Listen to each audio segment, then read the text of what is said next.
डोकलाम के मुद्दे पर भारत और चीन की सेना करीब 55 साल फिर लगभग आमने सामने हैं।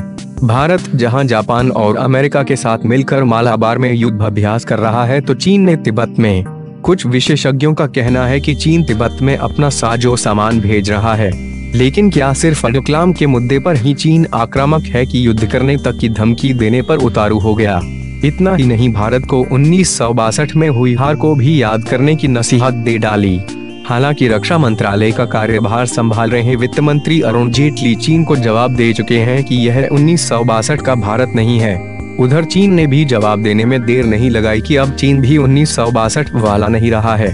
कुल मिलाकर सच्चाई यही है कि युद्ध से किसी भी देश को फायदा नहीं होने वाला है। फिर यह भी आंकलन जरूरी है कि क्या चीन की इस बौखलाहट के पीछे कहीं घबराहट तो नहीं है, कहीं भारत की वजह से चीन का वे सपना तो नहीं टूटने जा रहा है जिसमें उसका कहना है कि पहाड़ में एक ही शेर रहेगा। आखिर क्या हो सकती है वजह?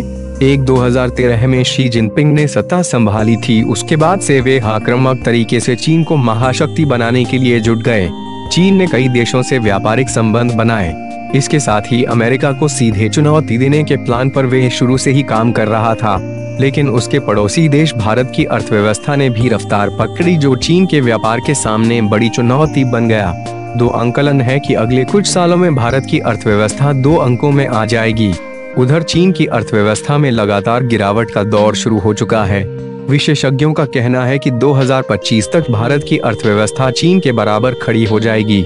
3 वैश्विक स्तर पर दुनिया भर के निवेशक इस समय भारत के बाजार की ओर रुख कर रहे हैं। आंकड़े बताते हैं कि चीन की अर्थव्यवस्था में गिरावट के संकेत हैं। 4 भारत में हाल ही में चीन को कई मंचों पर कड़ा रुख दिखाया है।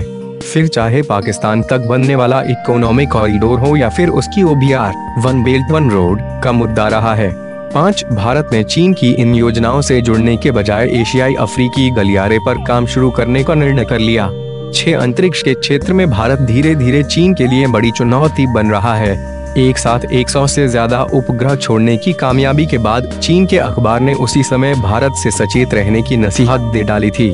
कुल मिलाकर कहने का मतलब यही है कि भारत सैन्य साजो सामान में अभी भले ही चीन से पीछे हो, लेकिन सच्चाई यही है कि भारत के पास भी दुनिया की तीसरी बड़ी सेना है और वे किसी भी हालात का सामना करने में सक्षम है। उसकी ताकत धीरे धीरे बढ़ रही है। चीन के लिए यही बड़ी दिक्कत है।